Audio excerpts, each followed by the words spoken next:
Well, we're coming up here. Hurry up.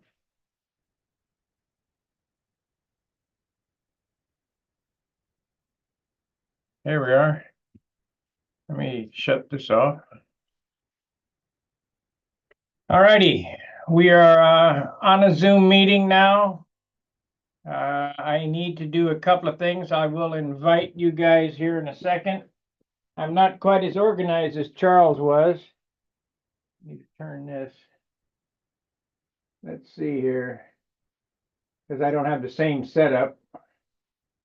My setup is more for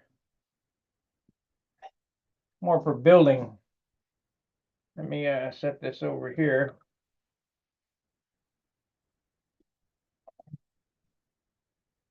So let's see, we got to go here, Zoom. All right, we're going to invite people. Let's see, participants. Copy the invite link. All righty, if you go over to Stunt Hangar in the At the Bench thread, let me move this. There will be a link. I need to get this open. A link inviting you to this meeting. Now, some guys may or may not know that we're starting an hour early, but it's better for most because there's only a few people on the West Coast. So we need to turn this on and save. I need to go here. We need to turn the chat on, and it's on. That's good. And now we need to go here, down at the bench, and we'll start a new topic. Monday night chat. Gotta walk over here. Keyboard's over here. MONDAYNIGHTCHAT link. Okay. Click here.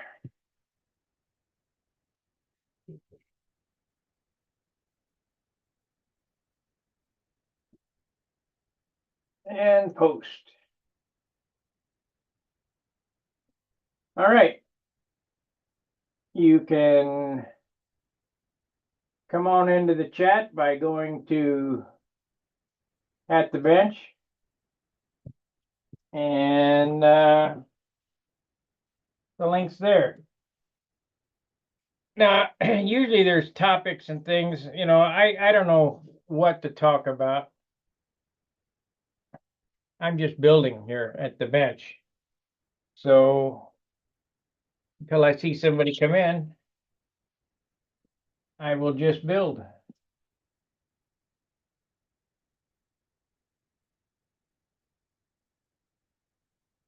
And you might as well watch me build instead of watching my face. All right. We're building this Navion. As some know, this is Jimmy Varnholz's contribution. We're going to give this puppy away. It was also dropped off to me half an hour ago. We're going to be doing the SIG twister too next. Now I won't get all these done before the Nationals. There's just no way. So I haven't even flown the flight streak.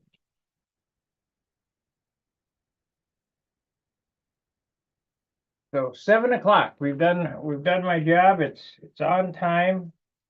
Hopefully people come in. If not, well, we'll try again.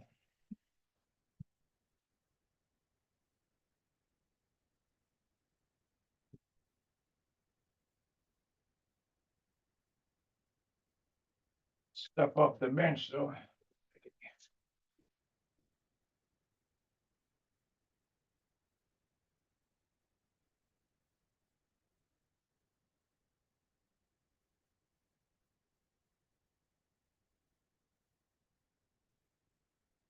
Nobody yet. You guys ring the bell for notifications. And I've been saying this. If you look down, you go to my channel and you look underneath the videos, or click on the shopping button, it will take you to a store to get yourself a t-shirt. I think they go up to 3X. So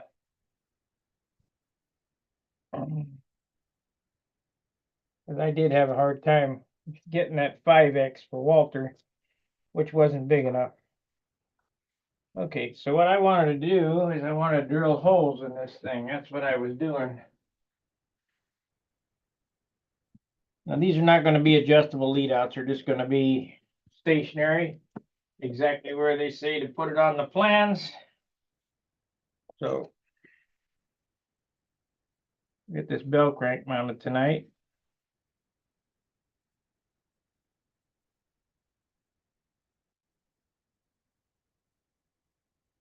This is the bit right here.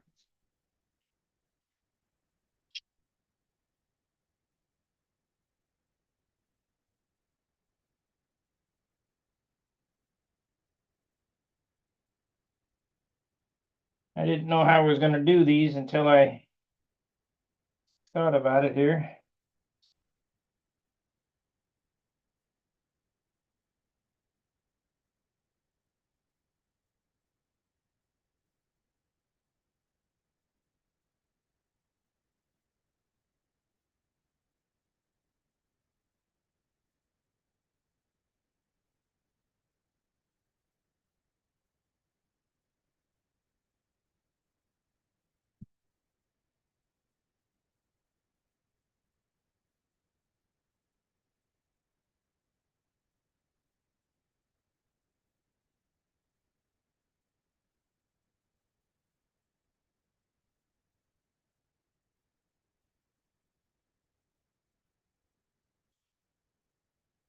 Okay.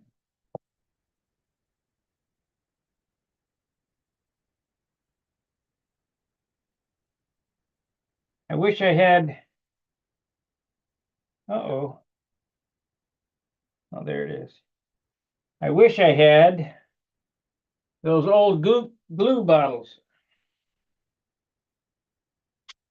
You know, the testers, yellow bottle or testers, red bottle. The wood glue. I think it was, no, yellow and green. Because that was the wingtip weight for these airplanes. But I don't have that no more, so I don't use it. Now I was just talking to Joe Gilbert. Hopefully he'll come in tonight. So let's do this here. See if these are gonna fit in here. Yep.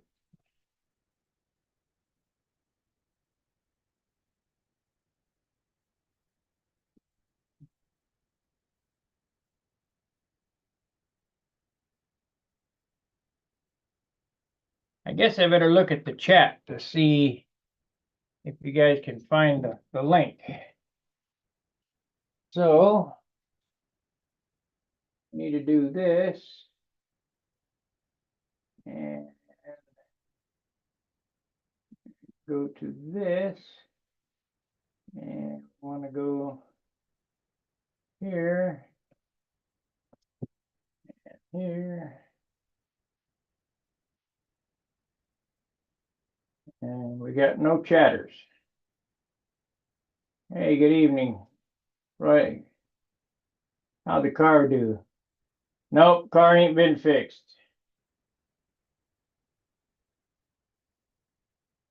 All right, if you want to join tonight's chat from the chat box on YouTube. There's the link. So that kind of opens it up to the world. I mean, you don't even have to be a member of Stunt Hangar. But whatever. No, they come and got it though. They picked it up. I told them it has no fuel pressure. We'll send somebody. They come down and checked it out.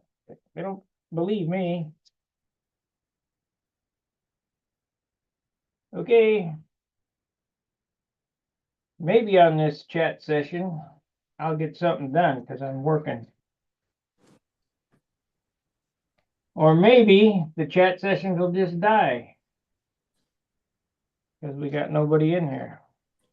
Joe's in here. Oh, there he is. Joe Gilbert.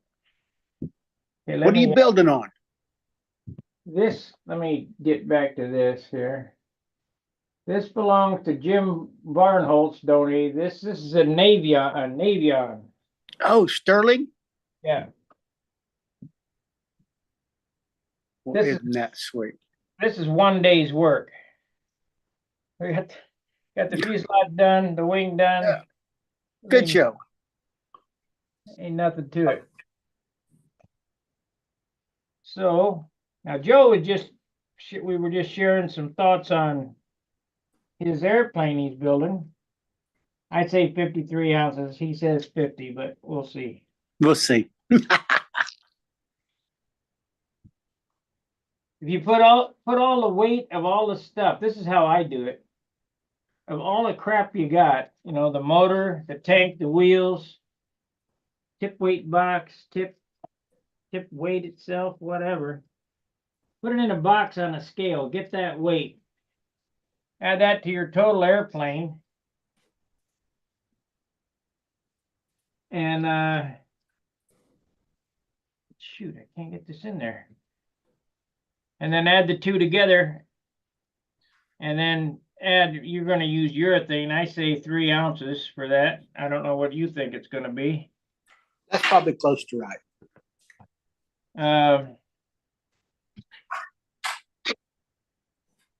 You know, and then throw on 2 ounces of mystery weight. And you say, what is mystery weight? Well, shit if I know, but it'll be there. Nuts, bolts, fuel tubing, hinges, epoxy, the stuff. Yeah. It will be there. You can just right now, Robert, this for something to talk about. It weighed 26.6 after covering in about 20 coats of dope. Sanded it, primed it, sand the primer off. I gained 1.6 ounces of primer after I sanded it down.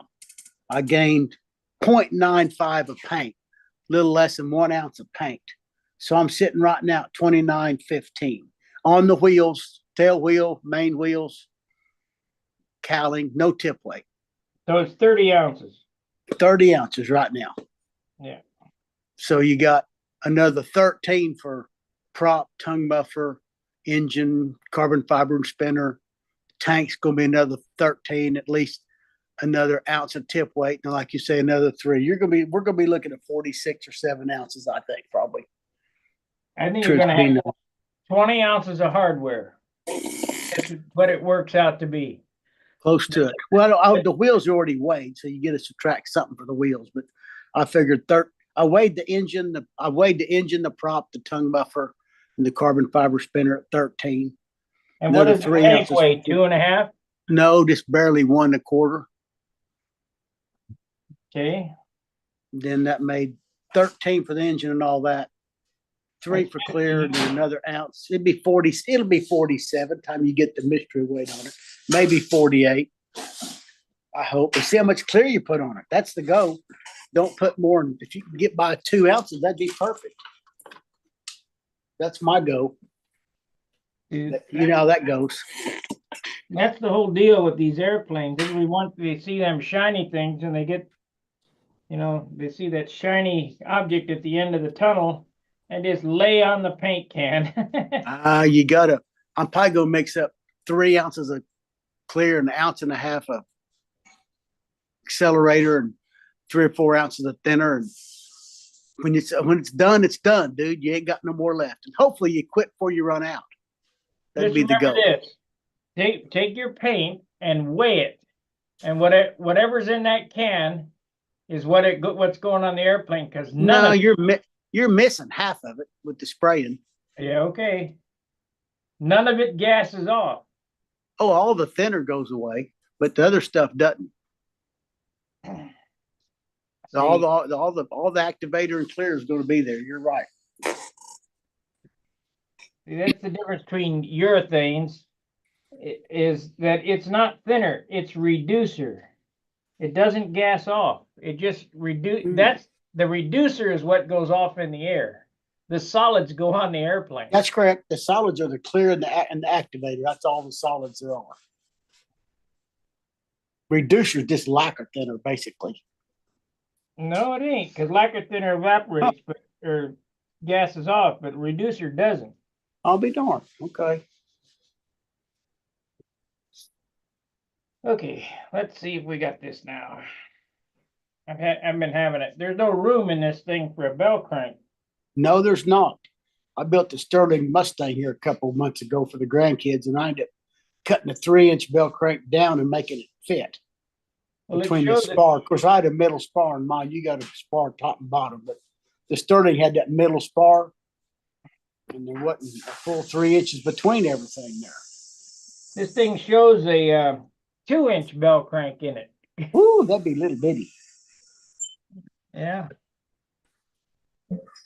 Well, I hope people come on early tonight. I might be here for the first out, but because I'm going to start running these at 7, not at 8. It's too late anyhow. Yeah, really. You know, that's what everybody wanted. So we'll see if they really. I think it's interesting that I see on your fuselage the former on the outside has got a notch in it for drilling a hole and putting the gear in it. Right, but the gear don't go there. Right, but they use the same ones on several stuff, evidently. The same noses, you know. Yeah. This took like, I don't know, half an hour to make. It's nothing. Right, don't take long. Look at that. Somebody fell asleep on the laser there. Oh my gosh, it burned it pretty good, huh? Yeah, big hole. Yes, sir. So I figured how I would fix that is just get a piece of brass tubing, you know, make a hole and cut a plug and then put it in there and then file that thing. I don't know. I don't know. You could take balsa wood and smash the heck out of it, wet it, slide it in there, let it swell, and cut it off later. Probably do a pretty good job.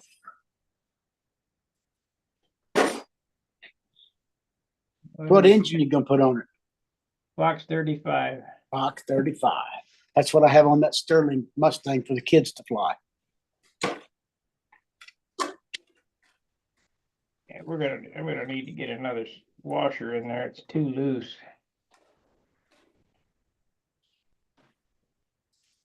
This is not good. This is a real Mickey Mouse way to do things. The saving grace, they don't weigh very much and they don't pull very hard. Well, it says that it's supposed to weigh 30 ounces, but I'll guarantee you with the wood that's in this kit, it ain't gonna be 34. Huh? It'll weigh 34 minimum. Shit, it'll be 40, probably. I'm gonna paint it just like the box. Just clear the wings and maroon fuselage with silver canopy. Yeah. Who built the kit? This is a Brodak kit. Oh, it is. I'll be darned. I knew they were building them. It's a Navion. At least that's. Is that a Dare model? A Bill Schmidt design. Yes, Dare. Uh-huh. Yeah. Or maybe it is. Maybe it's not a Brodak kit. They may be. I don't know what they're doing. Jim Barnhold just sent this to me and says, "You want to build this?" I said, "Yeah, I'll build it for you. No problem." Good show. And that one there came from Mark. Don't know his last name, but he's a guy here in St. Louis. He said, "You want to build?" He gave me everything. Gave me the Fox 35, the dope, the Superfill, everything. To build, you want to build that one and give away. So I'm going to give all these planes away. I sold 4 airplanes so that I could get my car fixed. And my car got fixed, and now it's not fixed. No. The fuel pump went back out in 47 miles. I'm hoping that they're not going to try to say, "Well, you got water in the gas." I hope not. But it is quick trip gasoline, so they got good gas, typically speaking. yeah, they guarantee their gas. So that's what they claim. Just got to have a receipt, I suspect. Well, I don't know that I have the receipt or not, but I have a credit card receipt, There you go. That'll work. I used a credit card on it. Plus, I got the receipt for the fuel pump. It did 47 miles. The tank was empty, and I filled the tank. Yeah, something else happened. They got to lick that cat again.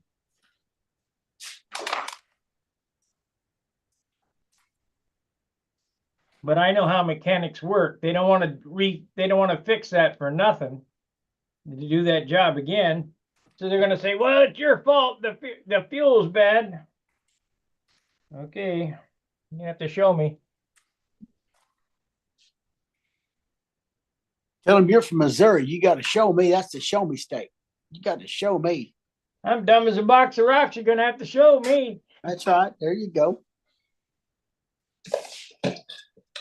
So has it got 1/8-inch tail feathers or 3/16? How big's the tail feathers? 1/8 inch. 1/8 inch, pretty small. It's going to be pretty weak. I probably ought to cover these with carbon veil. Or paper, anything. Just paper. Of course, the saving grace, it doesn't go. Boy, it is weak, isn't it? It doesn't go fast, and it's not going to weigh a lot.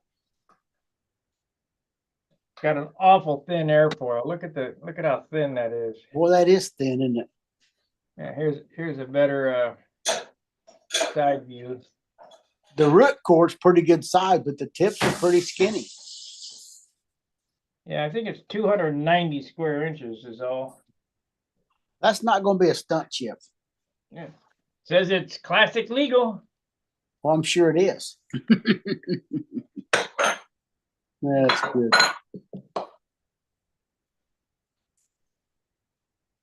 This is designed. It's in the Ringmaster family. It is. Matt Kenna? Here's what the wording says. It says, originally introduced in the Flying Models magazine of 1957, this famous stunt combat U-control model is one of the descendants of the renowned Ringmaster family. The dimensions and area and moments follow this icon very closely. A great deal of effort has been maintained original outside the contours and measurements of the original design so that this kit is offering would be Pampa classic legal to fly in contest.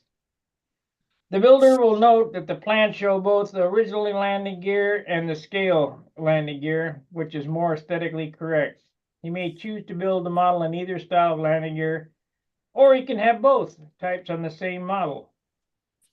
It's a tricycle gear. Sure. Start with a wing. No, I didn't. I started with the fuselage, but we're done. So, yep. Yeah, I'm like most guys. We don't read the directions till it's over. You about got it done anyhow. Yeah, well, there ain't You much. cover it in tissue or something?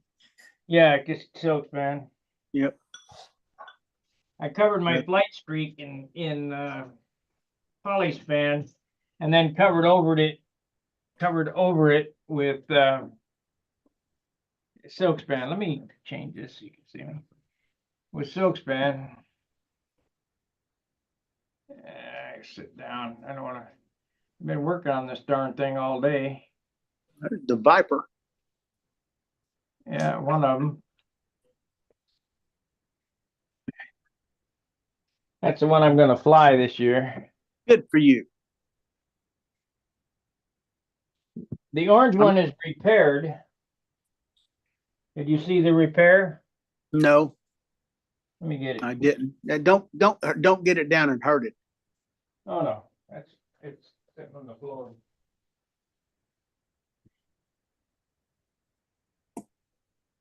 We're the only two, Sparky. Doing what? On Stunt Hangar. What's that? We're the only two. I see that. Okay, the orange one here. Go ahead, Did you Nico. see the repair? I mean the problems that I had with it, the nose and the wing and everything. I didn't know you had troubles. No, I didn't know. Well, I crashed it. I didn't know you crashed it. Holy crap, no. Let me zoom out.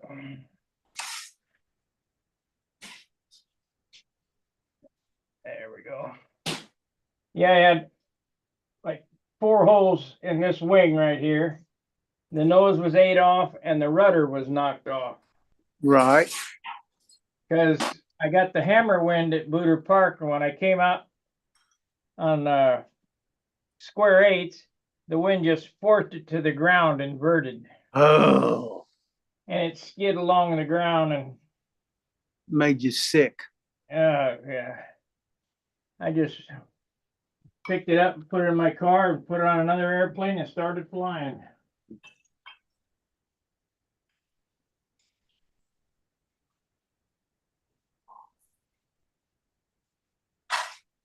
Funny story about that. Thunderbolt 1 that I had was sold to Joey Matheson. He's a speed flyer out of Las Las Vegas. Vegas. Mm-hmm.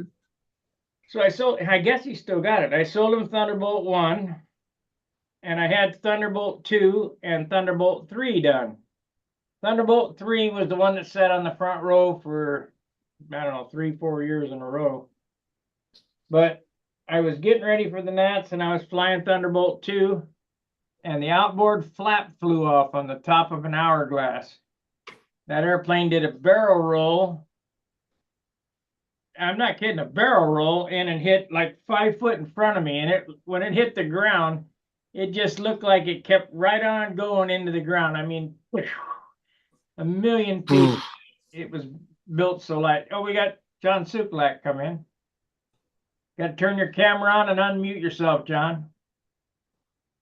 Anyway, that airplane exploded, and Ted Winterman was flying with me there, Booter, and he said, "What are you gonna do?" I said, "Well, I'm gonna take the lines off of this airplane and put them on the next one and keep it going." Fly some more. Yeah. There's John. Hey guys,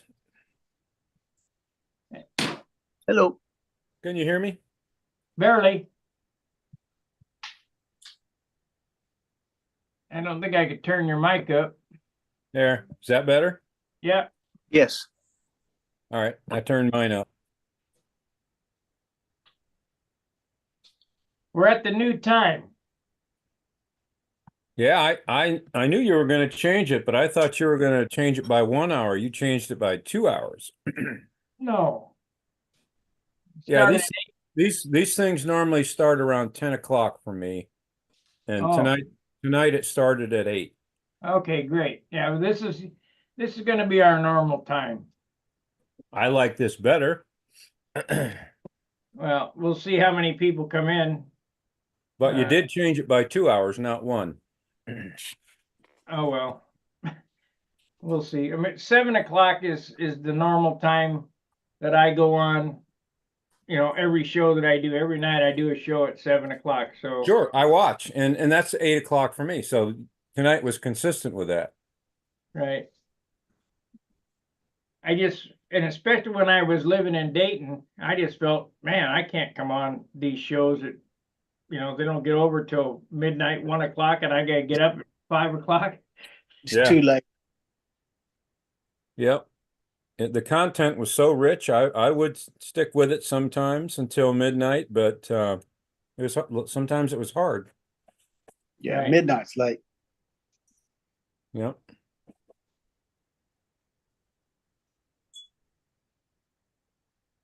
I have a Navy on here. Are you familiar with that airplane? I've seen it on Brodak's website is my only familiarity. I've watched you start to build it, Sparky. Yesterday. Yeah.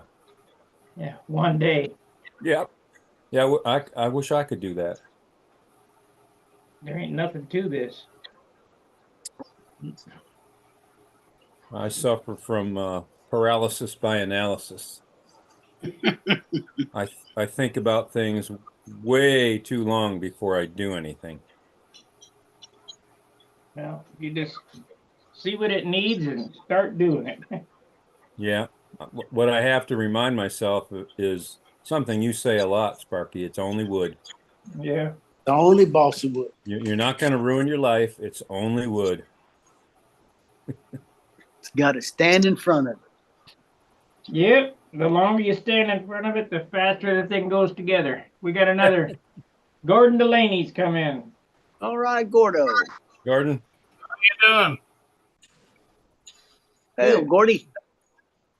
Good. How you doing? Okay. That's good. What do you think of the new time? You say you're Pardon? starting at a new time? Yeah, 7 o'clock. My time. Oh, it's 6:30 here. Okay. So it's 7:30 here, so you're half hour late. Yeah, I didn't realize it. I know. I got to get people used to it. So I see you put ShareWeb in there. Yeah, I just followed the kit. I didn't It use shows it. in the kit. What's that? It shows ShareWeb in the kit. Yep, all the way out to this bay right here. Yeah, as thin as that wing is, it sure is going to hurt it. It's going to Pretty thin. hurt it? It's not going to hurt. Oh, okay. It's going to help it. Well, they say to use 3/32. I just use 16th. It'll be fine. It's- Yeah. It can't slide. Can't twist. No. They sure got a No weird slide. way to do spars, though. The way that I always did spars is I cut them in the middle and put one out this side and one out this side. Well, they send you 3 pieces of sticks and you splice the spar here. So this has a splice on the end here, and this has a splice on the end here. And you get this is a solid stick in the center all the way across from here to here, top and bottom. That's pretty weird. It's a nice looking wing. Well, I tell you, whoever designed this really thought it out well. It's the best jigging system I've seen in a kit. It has the center rib has a shoe on it, and the outboard tip has a shoe on it. And if you pin it to the board, you can't make a mistake. That's Yeah. the way my Pathfinder's built. If you watch the video, you know that this kit was sent with a trailing edge piece that was cut wrong. And if somebody didn't have any experience built this airplane, it would either have the trailing edge deflected down or up, because this was not square. It was I don't know what you call that kind of triangle, but Yeah. the triangle was not correct. It's like they took a rectangle and sliced it, and then put it together. They need to fix, and they didn't have the notches in the trailing edge like it shows on the kit here. So I had to figure something out to cut those notches. But ain't no big deal. I figured it out pretty quick. Sparky, do you have a motor small enough for that airplane? I do not. I've got a Fox 35 over there that goes on that twister. So I'm going to use that engine as the pattern for this, and hopefully, I'm hoping that he's going to give me a Fox 35 at the Nats to fit.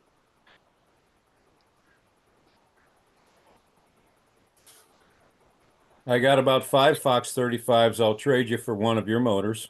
Yeah, I'll bet. It'll take 500.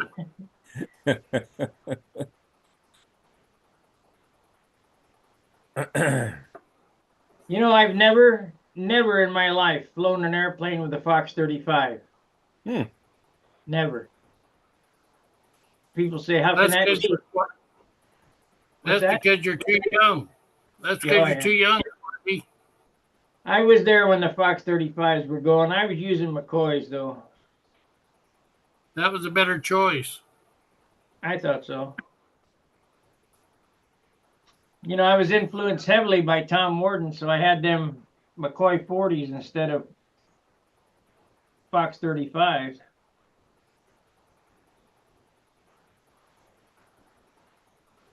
And around Yeah, here I think somewhere, I got him a gas 40. I don't know what happened to it. Here somewhere.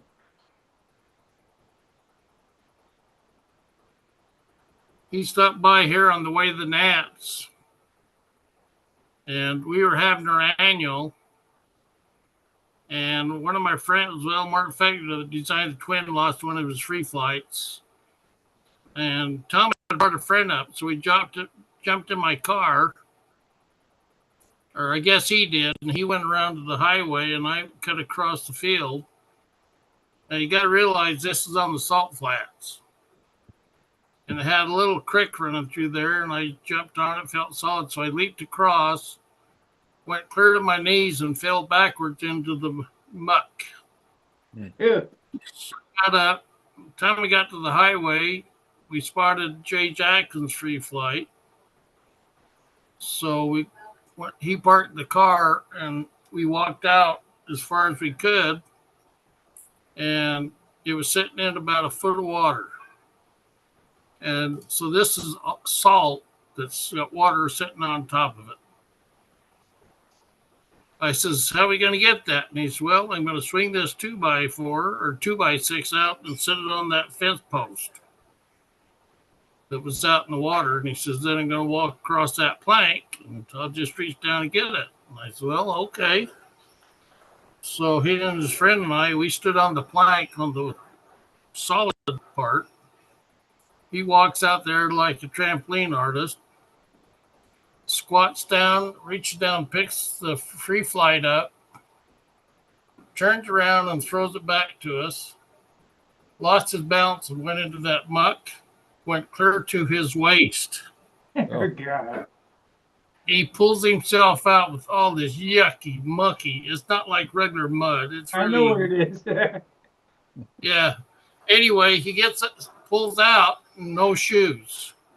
So now he's got his face down in there feeling around to find his shoes. He pulls 2 shoes out. They're just full of that gunk. So we walk back to the car and he opened it. Hold it, Tom. You get He's in my what? car. You're not getting in my car like that.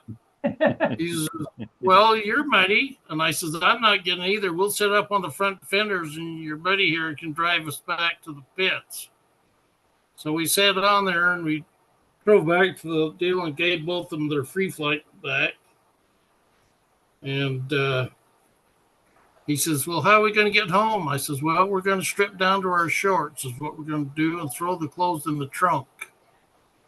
So that's what we did. And we drove back to his motel room. And I says, get dressed and we'll go out to my house and I'll have my wife wash our clothes for us. And so we went out there and got his clothes all washed so he could leave for the next day. You played with free flight. Did you know a guy named Victor Cunningham? I don't think so. He designed the Galaxy free Mm. flight. No, I'm not familiar with it. Great big egg crate wing free flight job.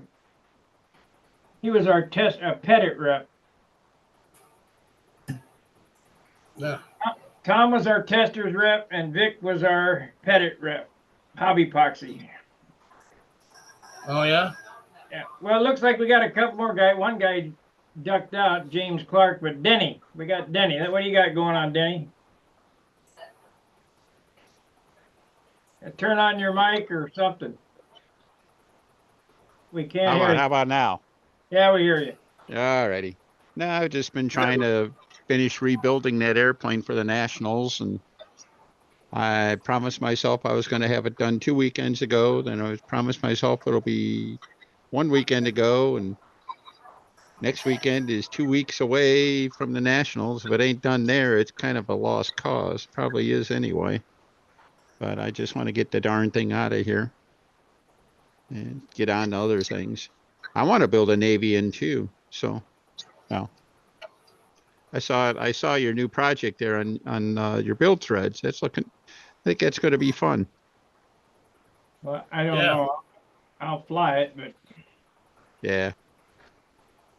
You know, my dad always liked the later Sterling kits, the Starfire and the Navian. He really liked both of those. Navian, I guess I always call it Navian. And he really liked those. And there was no particular reason why they should have been any different or anything like that. But he had the Starfire. He had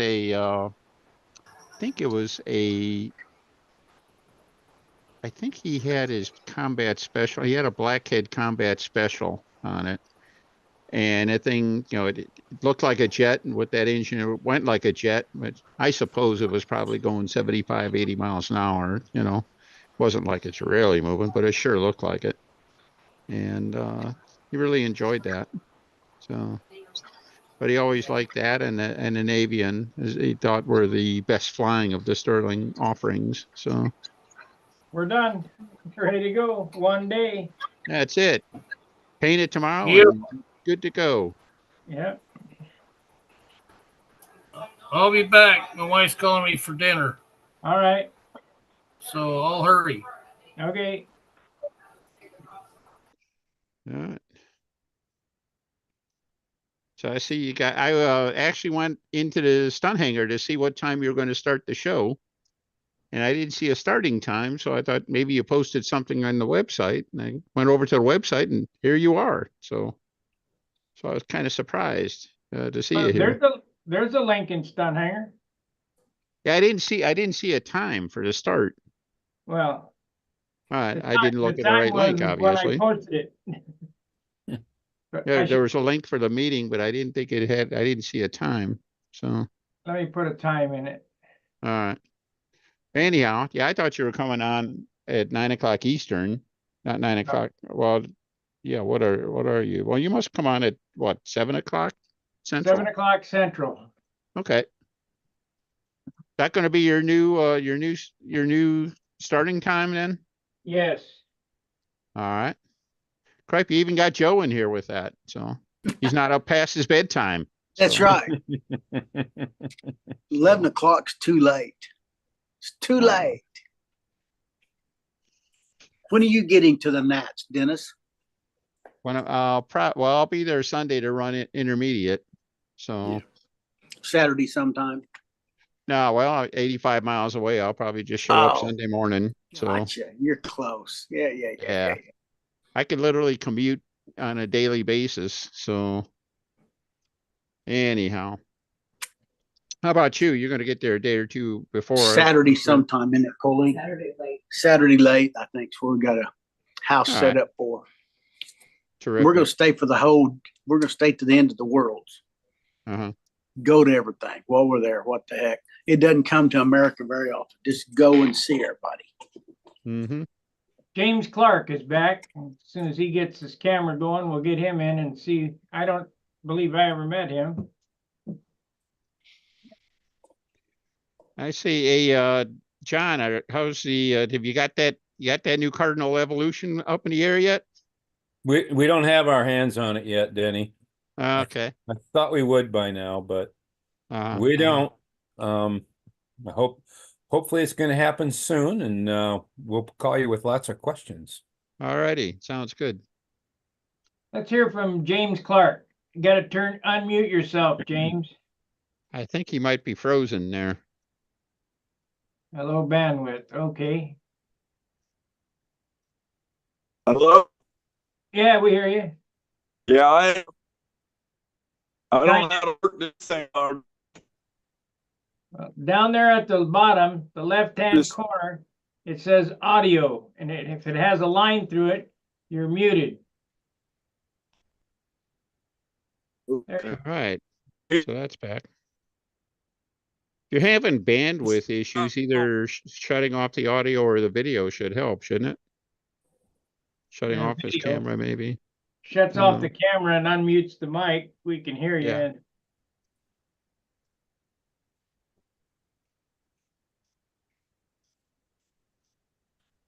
Oh, Hmm. sorry, James. There you dropped out. Oh, John Miller. Hmm. John's there. Here he comes. We can see the top of your head. Hmm. You're gonna have to put some makeup on it. Pretty shiny. It's not nice to pick on Santa Claus. Yeah, I Yeah, know. boy. Wait till you're stalking. I hope you burn coal. Mhm. Good afternoon.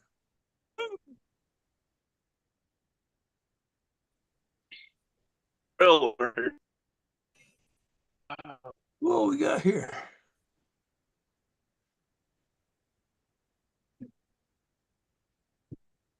Sitting down, this is bad. Yeah, you got bandwidth problem, James. I don't know how to work this thing. Camera, Yeah, we can hear you though. James Clark. You might be better off actually leaving your Mute. camera turned off because that'll help your bandwidth. We can see your name. Can you hear us okay? Is it working now? We hear I you. do not know how to work this stuff. Oh, I you're hear doing you. pretty good. Don't worry about it. Just leave it as is and just talk. Oops, He's gone. Dropped like out. we lost him again. Dude, Okay. Back to John Miller. Hey, how you doing? I'm here. I see that. Been doing basically everything I've normally been doing, just working on things. Spent the day at the museum. I docent on the museum on Monday afternoons, so busy with that. Other than that, working on the plans, playing around with some ideas. What do you got there? Oh, that looks nice. Anyway, so good evening to y'all. It's good to see you. Hope you all doing well. Work this thing. We can hear you fine. Oh, Yeah, you got bandwidth problems.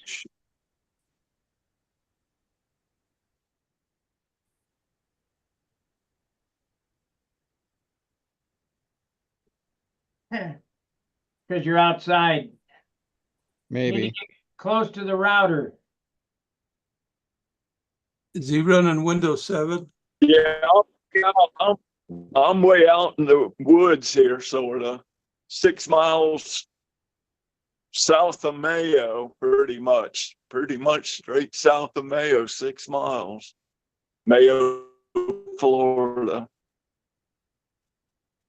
Okay, how close is your how close are you to your wireless router? Can you get closer to that? No, 6 miles probably in towards town. No, the router in your house. Oh, have- it's that little box. That's Yeah. right. I can go into this little box for TV. Yeah, you got to get close to that box. Okay, let me go. Try that. Dark. Mm-hmm. Gosh, Oh, no. no good. Yeah, it's better. Maybe a little better.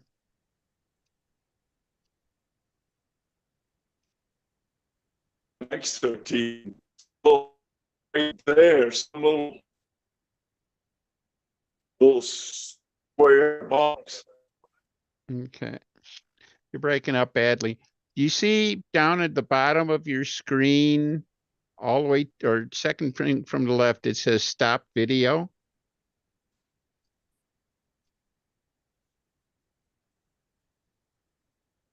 Okay, yeah. Why don't you just click on that? Yeah. That'll turn your camera off, which will save you some, make it a little Okay. easier to transmit. Okay.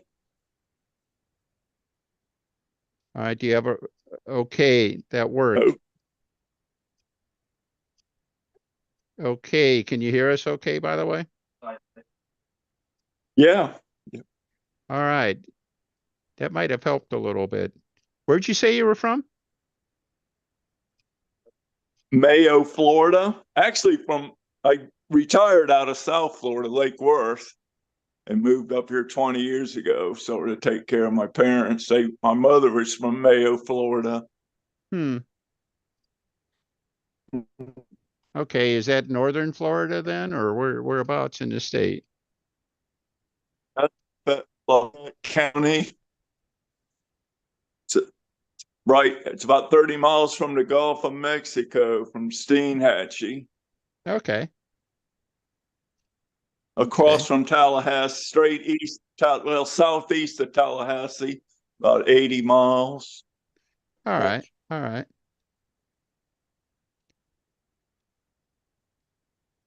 So not Trying to sure who I come up know in here, northern move to Florida. Lake City, there's a control line club. I Oh, just really? saw the other day. I'm not I that don't, good of a flyer. I can do probably half the patterns, but I don't wreck them too much, but I do wreck them. that's important too. So Have fun's the goal. Yeah. exactly. Exactly. Fox 35 with that new spider line.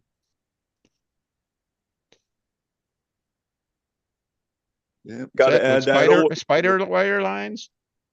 Yeah, 65-pound test. I looked that up. I said, sure enough, they use it. It's like, Mm-hmm. I'm just getting back into this from 14, 12 years old to 18. Went in the Mhm. military and got out of there and retired out of the city of Lake Worth, and then come up here and worked for 20 years. And just retired a month ago. Oh, terrific. Are you on Stunt Hangar forum? Yeah, Okay. I got to get on there. I don't know if I'm on a schedule with it or not. I'm not too good with this phone. You probably can see. My wife's probably have to get on and schedule all this. Oh yeah, and I couldn't get onto the shirt thing. Well, you can now if you go to my channel and hit shopping, it'll take you to a page that has all the shirts on it. And that's your YouTube channel, you mean, Sparky?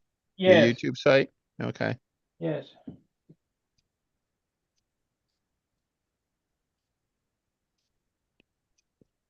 Do you watch any of Sparky's videos on his channel on building? Oh yeah, yeah. Okay. I'm not that good. I'm not that good of a builder. Well, little Very few of secret, us are. a darn few of us are. Huh. And well, darn few of them are. All right. I'm not even in the conversation. Me so, neither, Dennis. I just want to be the pilot. Yeah. I was thinking of building something hard, but I think I'm going to stick with the profiles. Nothing wrong with that. It's a hobby. You build what you like and like what you build. So Please yourself, son. Please yourself. Amen. Well, I got this profile series going on now, which is the Navion and then the Twister. I just did the Flight Streak. Yeah. I want to see you build one of Don Hutchison's profiles. Yeah. Which is what?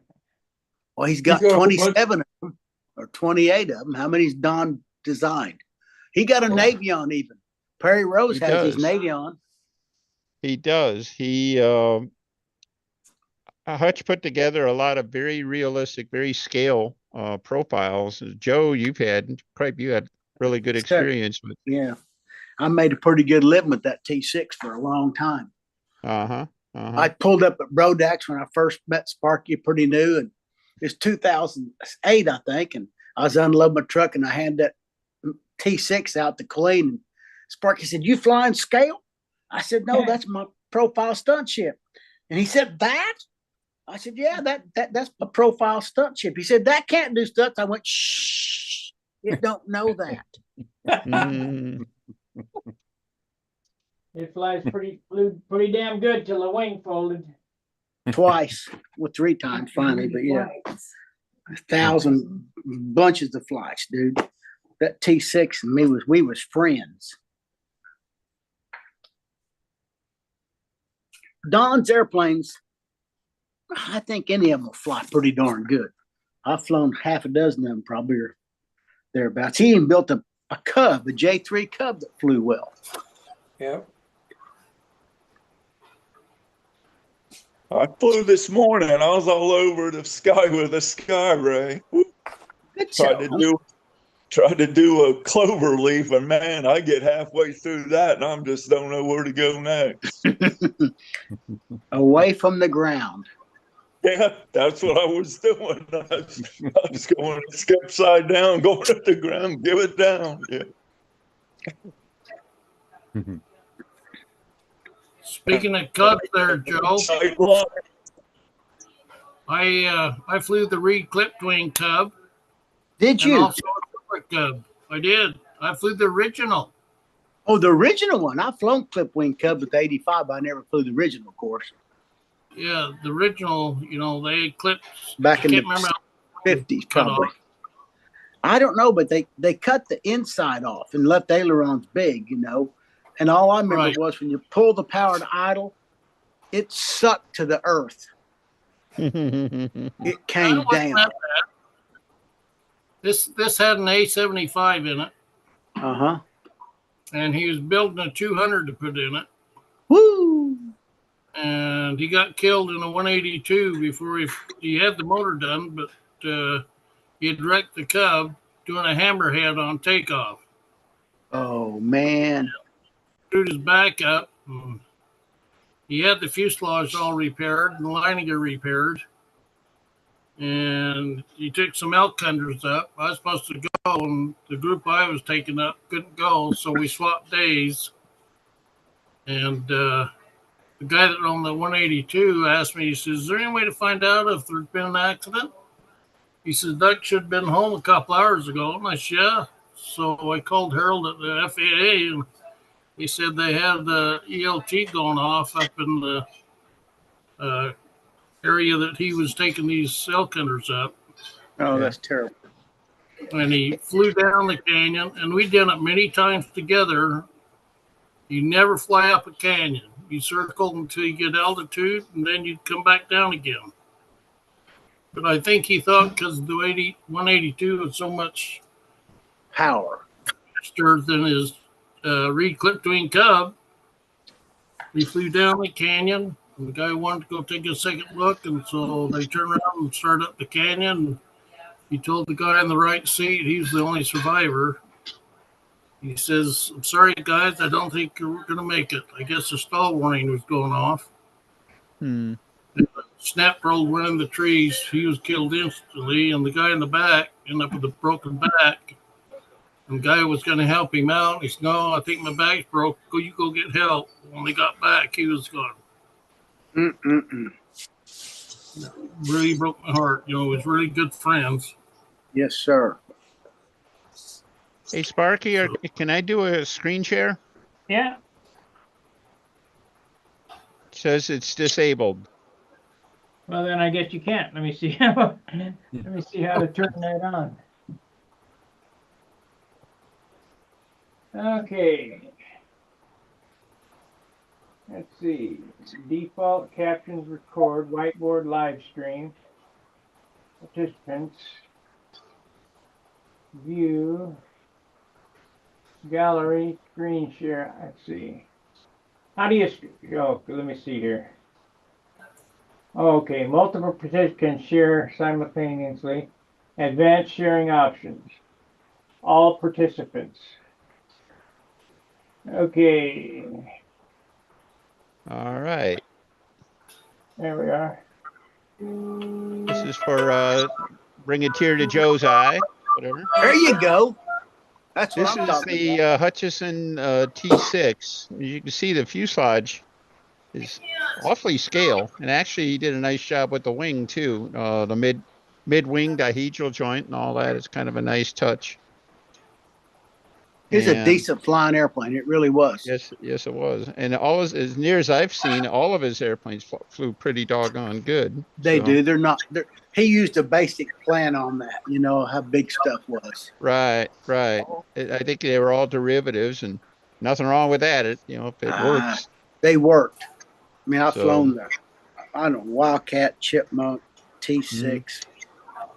Yeah, fun thing with a T6 is you can have a lot of fun with color schemes on that. Oh, especially many all of the them. military, and then now all the air racers and everything. So On Dawn's, just as a side note, right there at the front of the elevator, the stabilizer, he made that where you can move that up and down, 1 degree down and 2 degrees up. It had a slot cut in it with a tubing in there. And you could loosen the boat and raise and lower the stabilizer in a notch. And he told me, I'll give you that, but you got to put an engine on it and fly it and give me a report how that tail worked. Well, I wore a Magnum 36 out at it, first engine, sent it back, got a new one, put it on there. But that tail, I ended up with a full 2 degrees up instance in that tail. leading And the edge only up, negative, leading edge up. leading You mean? edge up, full 2 Yeah. degrees. Okay. And the only negative was when you turned it loose, it jumped up on the mains instantly. The center of gravity is pretty far above the main gear, and that Yeah. elevator wanted to come up. But man, it locked in the maneuvers. I've tried it in every position, and it locked in the best up. So I just dealt with that takeoff and let it do its thing. But then putting that Sato 40 on it, Dennis, did you ever remember that? I think that's the only time I saw was with the Sato. Okay, That was the that was Sato, a and that- fabulous combination. That rascal flew awful good. Man, Mhm. did it fly good. So do you think that feature is worth putting into a full-bodied stunner? Oh, I don't know. I mean, some of the best flyers in the world build them 000. So I don't know why it worked for me, but it sure did. And Low I don't know wing, whatever. Low wing, I don't know. All my Rabe used airplanes, to like that. He used to put positive in the stab on all his scale mine airplanes. all have a little bit. I don't have 2 degrees, but that Yeah. Ringmaster I've flown forever. When I first built it, it was 0, and it hunted and didn't fly worth shucks. And I got mad at it. Took a Zona saw and just cut below the elevator. Just cut it plumb into the fuselage. Then Colleen gave me a little fingernail file sanding thing, and I sanded that down and squeezed it back down and glued it per square. And I never looked back. That Ringmaster's flown good for a long, long time. Yes, it has. Okay. I don't know why that Very works. Amazing. I haven't had much luck with changing tail incidents, but I have been changing thrust line incidents. But anyhow. Well done. So James Clark, that was the that plan I just showed there. That was one of the airplanes Joe was talking about. If you want to build a really, really nice nice looking profile project that will also fly very well. There's a whole series of plans out there, different airplanes. I got another one to show him from Hutch's drawings. If it's okay. Okay, yeah. All right.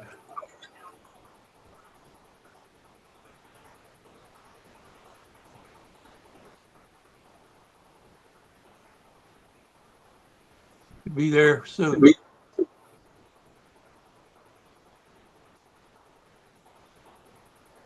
it there? Oh, the Dauntless. I've Yeah, flown that okay. too. I've flown that airplane too. When when this was offered as a kid, I did the CAD drawing for this, so I do have it in a CAD file. But Is that right? actually, yeah, this is a beautiful little airplane. Oh, Richard Oliver's got the one Don built still today. I've flown that Really? airplane. You can just go to like I always Hobby liked Lobby, it. a balsa wood place, and get stuff to build it. Right. Yeah. Well, from what I understood, it flew about like the like the Texan, you know. It flew well. Joe Yeah. Bowman borrowed it one time and flew it in a profile contest and placed with it. Never even flew it before. It was an honest airplane. It really was. Don Yeah. had a LA-46 on it, and it just did its thing. Don Hutchinson really had a good setup going there. He did. He sure did. Yeah, I managed to buy his that little flash drive he was selling there right before he died. Yeah. And Yep. well, it's an investment I have never regretted. No, I've looked at all of them. Yeah.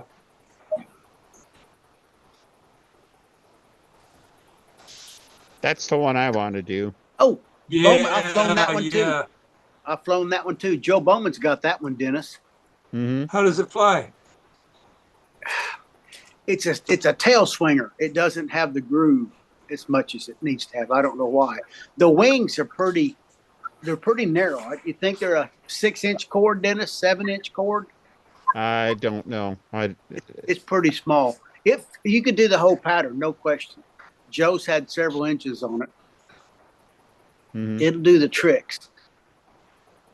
The gear's really, really narrow on it.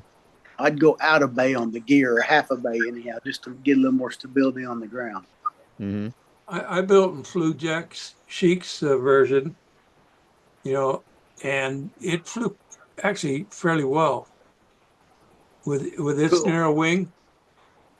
But that's because, you know, the stagger, you know this, Joe, the stagger, you take the trailing edge of the rear one and the leading edge of the forward one, and that's your total width, you know. That's right. Uh-huh. But that I always liked the U.S. Embassy paint scheme on that. The World War II, the yellow wings, blue body, Yeah, that'd look good. on the side and that. Yeah. Don built a Stearman one time, full-bodied Stearman. Fly that. It flew good. I've flown that several times too.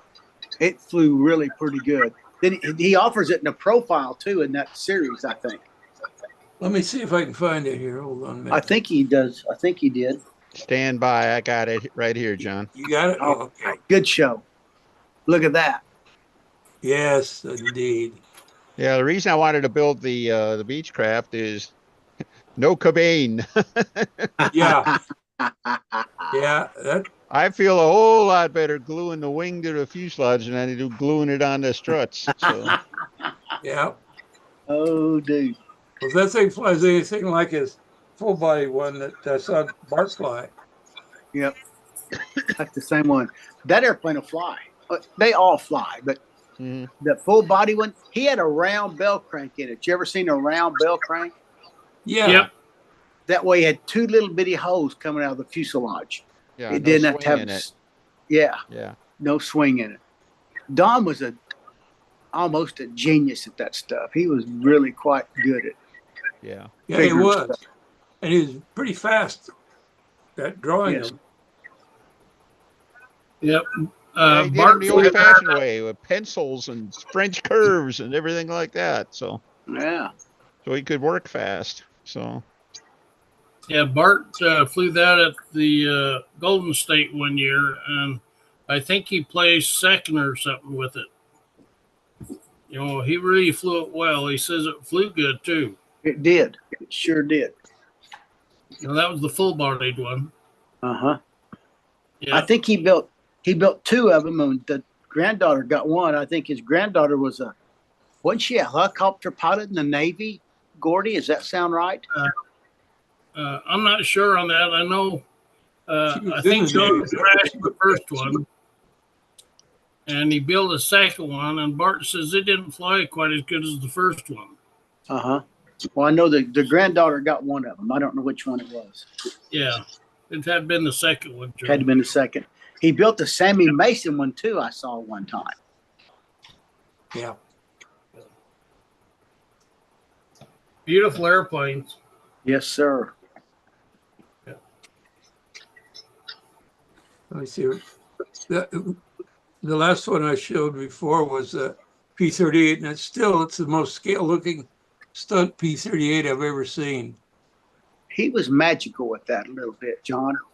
Everybody that's done a P-38 has had short, stubby, little low aspect ratio wings. It just doesn't look right. But his was really, really looked right. I'm gonna show it again.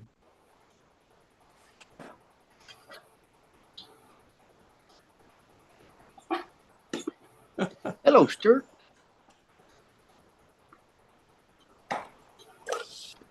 Okay, now, see, I don't have it nicely set up like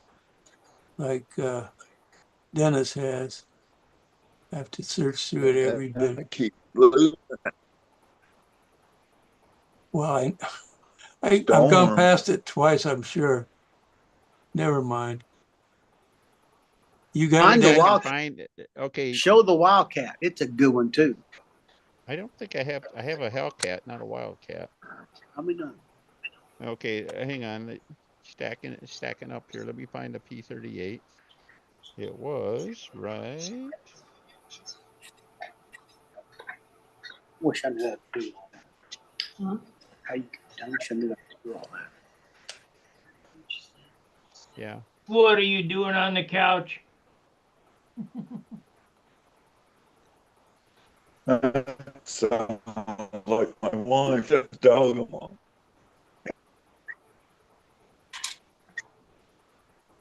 Hush. Yeah, here, one thing Hutchison did, his two pagers, I always put page 1 is always the fuselage and page 2 is the wing, and he's got a knack for doing it the other way. We're here. Always throws We me got off. that tubby little Wildcat. Show it. That's a good little airplane too. All right. I flew the crap out of it also. Let's see a minute here. I gotta get rid of some stuff off the screen. Oh, come on. I don't want that. Bear with me while I.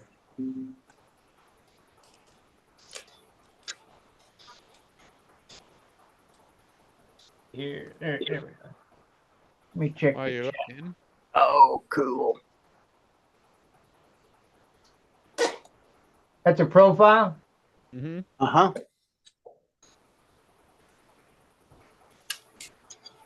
Did the wing come up here? I think it See had the little wing now? dihedral. Yes. Well, that's what John was talking about, the wing shape on it. I mean, he's dead on that. I mean, that looks like a P-38. You know, it needs to have there's a lot of taper in it. It's a fairly high aspect ratio. And Hutch did a nice job with that. So, Let me catch up on the chat box. Oh, you got you got that Let up. me check up on the chat box. Okay. James Clark says, click on the link, Lost in Space, looks like a shoestring. Minnesota Mike says, 5:30 here. Ed Carlaw says, like set. Marcel Legrand says, hi, Sparky and everyone, stunt school. Daniel Berry Sports says his normal, yo. Minnesota Mike says, the Galaxy's a good-looking plane. And David Eskin says, hey, Sparky, how you doing? I'm doing great, thanks. Okay, back to the program. all right. We're playing Okay, dueling here's the plans Wildcat. here, so, anyhow. Pop the chat out.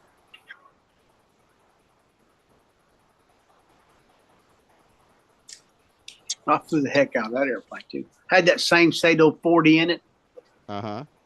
And then I ended up putting a Tiger 36 in it. And it was the back of my pickup when I had my wreck and totaled that airplane. Oh, I was it's really up where you sad. see it? Yep, you see it. Okay.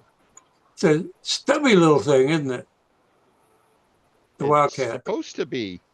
It's a good little flyer. If you measure Yeah. from the hinge line to hinge line, it's a longer tail than you think it is. Yeah. It's It has probably such a, got 18-inch tail on it or something. It's pretty good size. and it's a good flyer, huh? Yes, sir. Yes, Did you sir. did you build the gear in close in like it Just, had the I did it just like he did it, but on the sides of that, I built wheel wells out of 1/8 or 16th ply, and he epoxied it onto both sides of that just to make it a little more bracing for that gear, like fake fender wells or fake Yeah. gear wells, you know, OD green, and glued them on there just to make it have a little more side structure. But it never was a problem with the gear. Wasn't the Wildcat, was it the Wildcat that actually served in the British Air Corps? As a Marquette, Yeah. Martlet. Martin, yeah, Marlet. Marlet, that's it, Marlet. No foldable wings on the first one even. Right. Well, anyway, that he was very prolific. Yes, sir.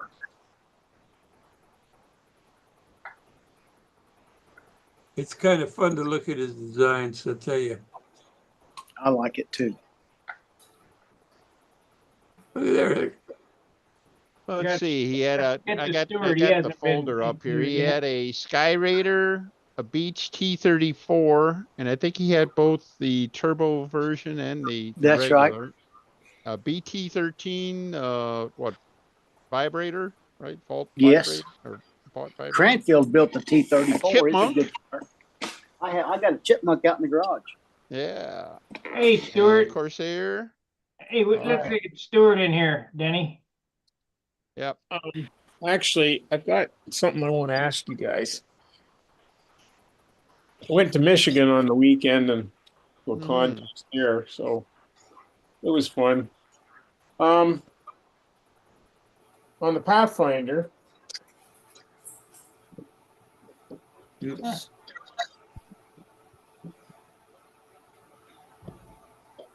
Okay, I don't know. Can you guys see that? Make it big. If I could figure out how to do it. Let's see here. What I'm wondering is, I feel like I'm jerking the handle too hard to get it to do the stuff, and I was wondering if I could. I wonder if I need to adjust something on here to so I don't have to pull on the handle as hard. Move the whole, go to the tail, That's and right. on the tail horn, move it up one hole. It's at the top. That'll do it. Or you can add some Gumby to the tail and move the CG back and see. You already got some of that. A little more might be called for. Add some, Can I But see you what got you the got guy at that back of designed the it here. platform again? You got the guy that designed it. What was that? We got the guy that designed it here. Yep, I'm sitting right here. You're in the dark. I am? Almost. Oh, sorry, Stuart, guys. Can you point your camera at There the we go. flap horn again? Yeah, that's what I was kind of wondering. Well, Okay, you can't get any less horn than that. Is that the top hole of the flap? Well, I was trying to see where the elevator was coming off. There's the elevator's hooked on this one, obviously, and that goes into the crank. Right. So, see, I didn't know. Oh yeah, I didn't make this in the back. Oh, Lord. Go ahead, Gordy. Tell him what's wrong. Yeah, show me that tail again. Can you hold it closer? That's How do you make it bigger? Oh, there you go. It's dragging on the stabilizer. I would move it down a hole. That's what I was wondering. And That that, should, the way it's set up there is going to be really responsive. Yeah, You're gonna slow the airplane down in the corners quick. yes, indeed. Yeah. um, So I'd But move the what- elevator. maybe I'm doing this, thinking this wrong. When I'm on the handle, it feels like I'm having to really kind of crank it. All right. How wide your handle? Put it at 5 inches. Mhm. Let me just, oh shoot. I think he's Let stalling. me go grab it. You go half a I think he's stalling the tail. He's got so much He's stalling got so much. I agree. and dragging it, and I think that's why he's not feeling like he's got enough control. I think Gordon, you usually set like 24 to 27 23 or 5, yeah. lap and about 30 to 34 on the elevator. You really need to know where the CG is to have much idea what's going on. That's true. Yeah, I actually had 23 to 24 on the flat and 28 to 30 on the elevator. Yeah.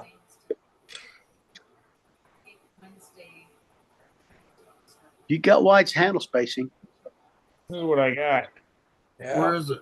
Yeah, it's not the handle spacing. I really No. think stalling, he's got so much drag and he's stalling the tail out.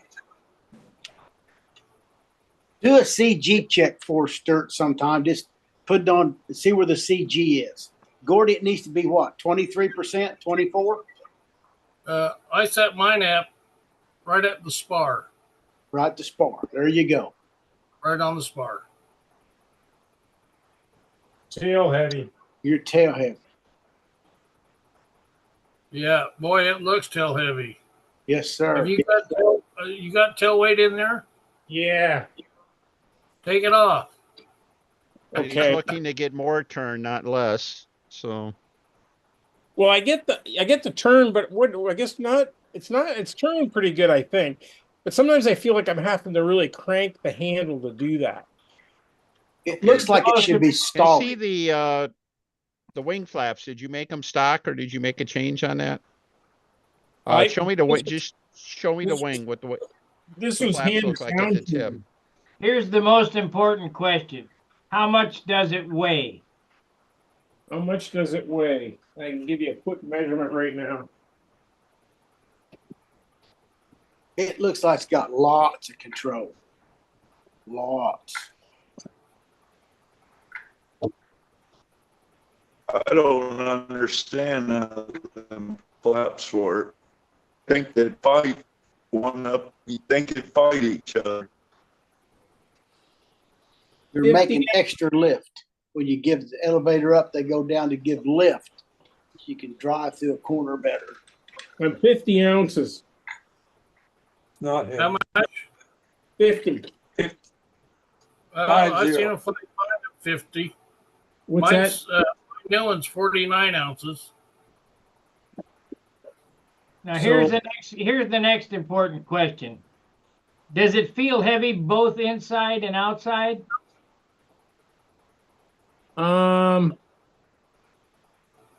When you say heavy, like you mean on the way it's turning? Yeah, we got to On turn the it. handle. I think it's pretty close to being the same. Looks good. But I don't know. Maybe it's just me. I don't know because I'm still learning, right? So it's kind of hard sometimes to tell where you're at. But Got too much control. Tell me, measure and tell me how tall that flap horn is, will you? okay, From the center of the hinge line to the top hole. oh, just a minute. That's not gonna work. You don't want it metric, do you? You think it may be putting too much flap in it and it's flying on the flaps? Well, It's- if he's got a lean on it, he might have too much flap in there. That's what I think. It's about an inch in height, the whole corn, bottom to top. Okay, for mine, from the center of the hinge to the top holes, an inch and 3/8. So you're over flapping it probably. So my flaps are moving a lot less than yours. Oh, okay. That horn needs to be about a 1/4 inch taller on the flap. You see, mean the horn should be a 1/4 inch upward, like taller? Yes, Yeah, The taller. yes. So the only way I can do that is to change them over. Put right. plywood underneath the horn you have, Stuart. What's that?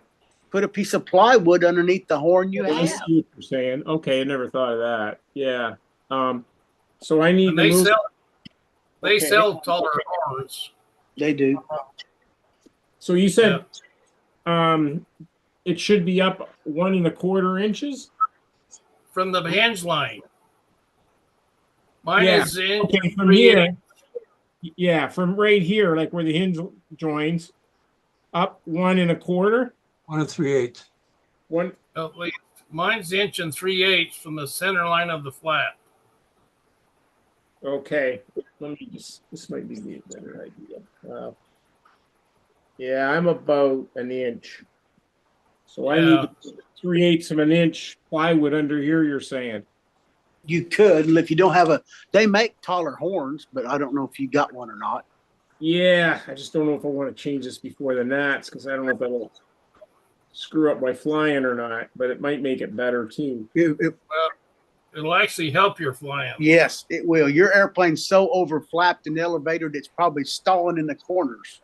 So I only need to do it on the flap, though. You're saying? What's Gordy? What do you think? What was if the you have the question? hinge? The question is, does he just need it on the flap? And I won't answer for you, Gordy. I don't either. Gordy. Okay. From the flap to the elevator, I have 1 inch back to 7/8 at the tail. Understand the So elevator horn?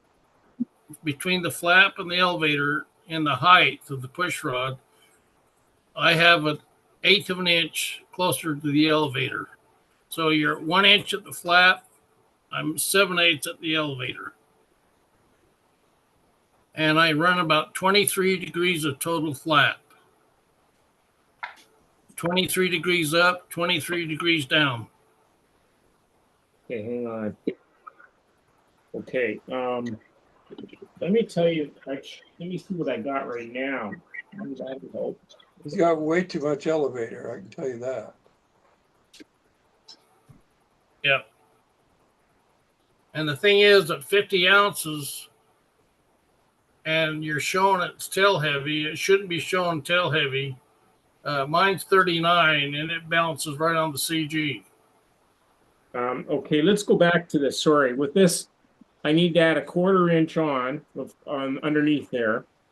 But will these holes be okay where they're at? No, Yes. It's gonna come up On the top, on the flap, on the flap, so I just need to put the extra thickness in here, and these should be okay, probably. no, you missed what Gordy said. You need to put the 1/4 inch under that horn. Leave Right. leave that push rod in the top hole. Drop that push rod hole down to 1 inch off the center line of the flap, and at the back it needs to be 7/8. Oop, Right.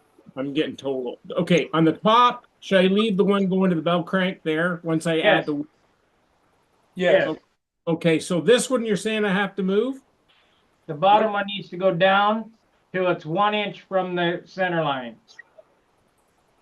The 1/4 inch. The thing If you put a block under there, you're raising them both. Yeah, I The only know. one you want to raise is the flap. Okay. Oh, So that means you got to lower the push rod to the elevator down, so it's 1 inch from the center line of the pivot point to the center line of the push rod. yeah, because Right. probably when I add the 1/4 inch, that'll probably be 1 inch. Yeah, it'll probably, once I bring this up, this elevator push rod will be about 1 inch. That's perfect. Okay. That's what he's. That's what I need? Okay. And then you want 7/8 on the elevator.